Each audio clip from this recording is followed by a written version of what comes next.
आपने कहा कि यह मौजूदा वक्त की जरूरत है और इसे तो बहुत पहले आ जाना चाहिए था, लेकिन फिर क्यों इसका विरोध किया जा रहा है?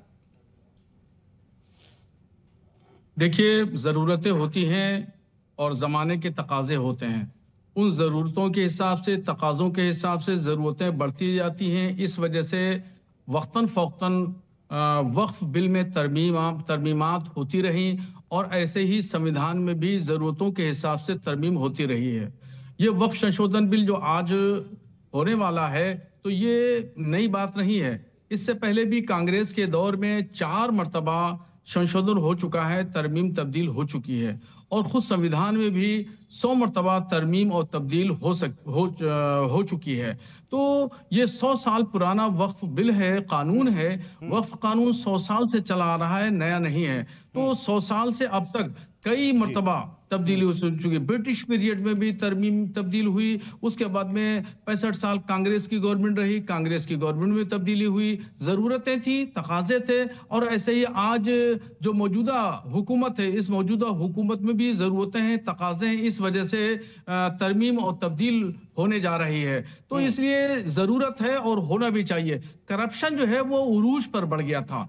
वक्फ बोर्डों का मामला ये है, मैं अपने उत्तर प्रदेश में लखनऊ के सुन्नी सेंट्रल वक्फ बोर्ड की बात करूं कि वहां पर मसल मशहूर है कि अगर आप वहां जाएंगे तो कदम रखते ही, जैसे ही गेट के अंदर कदम रखेंगे तो वहां मसल मशहूर है कि यहाँ की ईंट ईंट पैसा मांगती है। अगर मस्जिद की कमेटी बनवाना है, दरगाह की कमेटी बनवाना है, ईदगाह की कमेटी बनवाना है, तो वहां के चेयरमैन, मेंबरान, संबंधित अधिकारी, ये जितने लोग हैं बगैर पैसा ये पैसे काम करना नहीं चाहते। कौन कितना मांगता है? करप्शन। आपने कहा ना कि वहां की ईंट ईंट पैसे मांगती, कौन मांगता है? वहां जितने लोग बैठे हुए हैं सब लोग मांगते हैं। चेयरमैन मांगते हैं, सदस्य मेंबरान मांगते हैं, संबंधित अधिकारी वो लोग मांगते हैं। बगैर पैसा दिए कोई भी कमेटी मस्जिद की हो, ईदगाह की हो, मजार डॉक्टर की हो, विजय राठी नहीं आपके बन पास सकती। आ रहा हूं। डॉक्टर विजय राठी, आप ही के एक सांसद का एक बयान है, वो कह रहे हैं कि 40 करोड़ मुसलमानों से उनका अधिकार छीनने की कोशिश है और सारे मुसलमान इस पर एकजुट हैं। अभी हमारे साथ इस डिबेट में मौलाना बरेलवी साहब हैं, वो तो आपके साथ नहीं है। विजय राठी तो सही बात है ना, मेरी आवाज सुन पा रहे हैं ना? हाँ हाँ हाँ, बोलें। देखिए, इसमें पूरी जो मंशा है वो भारतीय जनता पार्टी की ये है कि किस तरीके से जो मुस्लिम थे, इनके पूर्वज थे, इन्होंने जो जमीन दान में दी थी, उस जमीन पे 9 लाख करोड़ के आसपास का जो एरिया है, उनकी 9 लाख एकड़ के आसपास की, उसको कैसे कब्जाया जाए। अब सीधा इनका टारगेट ये है। मान लो इनको कलेक्टर को शामिल करना है और इनको अपने लोगों को आजकल देख रहे हैं हर चीज में शामिल कर रहे हैं, किसी भी विभाग में। तो इनका टारगेट सिर्फ ये है कि किस तरीके से हम इन लोगों की जमीनों को छीने, ये इनका सीधा टारगेट है। और इसके पीछे भारतीय जनता पार्टी की मंशा ये है। मेरी आवाज आ पा रही है? आ रही है, बोले आप। देखिए, जो अभी मैं आपसे बता दूं, हिंदुस्तान में अमरनाथ साइन बोर्ड देखें या कोई भी हमारे मंदिर का ट्रस्ट देखें, वहां कोई भी मुस्लिम नहीं है। ये जो 2 लोगों को शामिल करने की बात चल रही है, गैर मुस्लिम, उसमें जानते हैं इनका ऑब्जेक्टिव क्या है? वो सिर्फ ये है कि अपने लोगों को उसमें घुसाया जाए और जमीन जो है उसको छीन करके उसको ये बताया जाए कि ये वक्फ की जमीन नहीं है। और भारतीय जनता पार्टी के नेता जो आजकल जमीनें कब्जाने में पूरे मशहूर है पूरे हिंदुस्तान में, उनको दिया जाए या अपने दोस्तों को, अडानी और अंबानी को दिया जाए, जैसे आदिवासियों की जमीन छीनी है। ठीक है विजय राठी जी, तो अगला टारगेट इनका विजय राठी जी, आपने कहा कि इनका मकसद है कि जो वक्फ के पास इतनी लैंड है और इतनी संपत्ति है, इन सब पर कब्जा जमाया जाए। आपको पता है कि वक्फ को लेकर या वक्फ के पास कितनी शिकायतें आई हैं?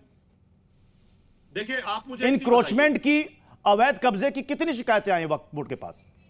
देखिए, मैं एक बात पूरे दावे के साथ और जिम्मेदारी के साथ कह सकता हूं कि ये सरकारी आंकड़ा होंगी वो भारतीय विजय राठी जी, ये सरकारी आंकड़ा है, ये सरकारी आंकड़ा है, मंत्रालय का आंकड़ा है, जिसमें मंत्रालय ये कह रहा है कि मुसलमानों और गैर मुसलमानों से वक्फ भूमि पर जानबूझकर अतिक्रमण और वक्फ संपत्तियों के कुप्रबंधन जैसे मुद्दों पर बड़ी संख्या में शिकायतें आई हैं।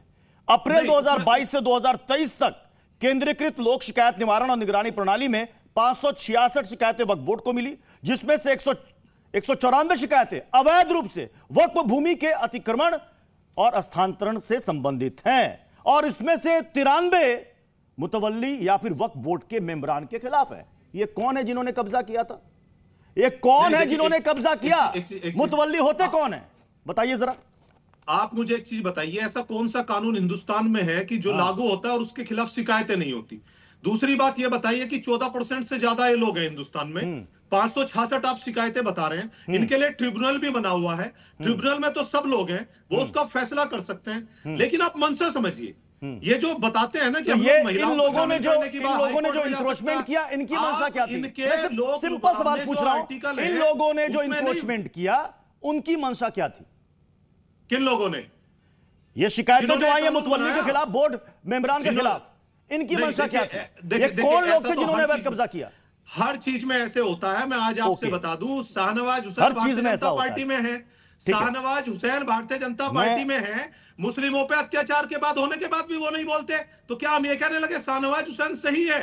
क्या मतलब आप इस बात को मान रहे हैं कि वक्फ बोर्ड के अंदर भी करप्शन में शामिल कई लोग हैं? आप इस बात को मान रहे हैं कई लोगों ने अवैध कब्जा किया है, यह बात भी आप मान रहे हैं? मैं सिद्धार्थ जी आपके पास आ रहा हूं, बीजेपी के प्रवक्ता सिद्धार्थ हमारे साथ जुड़ चुके हैं। सिद्धार्थ यादव जी, यह तो बात हो गई समाजवादी पार्टी के प्रवक्ता जो कह रहे थे, लेकिन असदुद्दीन ओवैसी ने इससे एक बढ़कर बात करी। वो कह रहे हैं कि इसे वक्फ संशोधन बिल नहीं, वक्फ बर्बाद, वक्फ लुटेरा बिल कहिए।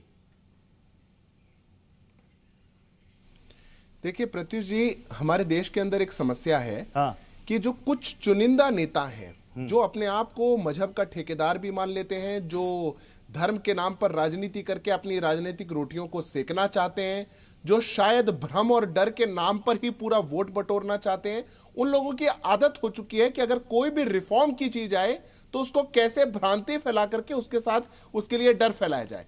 ये वक्फ का अमेंडमेंट ये रिफॉर्म के लिए है, ये रिवोल्ट के लिए नहीं है। जब 2013 के अंदर तुष्टीकरण की पराकाष्ठा को पार करते हुए यूपीए की तब की सरकार ने वक्फ में अमेंडमेंट किया था, तब यह बात क्यों नहीं बोले असदुद्दीन ओवैसी? जब 1995 में वक्फ का अमेंडमेंट हुआ था, तब क्यों नहीं बोले? यह एक्ट तो 5 बार बदला गया, पर जब शक्तियों को असीमित बढ़ा दिया गया, जब वक्फ कोई भी किसी प्रॉपर्टी को जाकर के कर सकता है, जब वक्फ बाय यूजर को अलाउ कर दिया जाए, जब डॉक्यूमेंट ना होने के सिद्धार्थ जी मैं आपके पास आऊंगा इस वक्त हमारे साथ, तब असदुद्दीन ओवैसी को समझ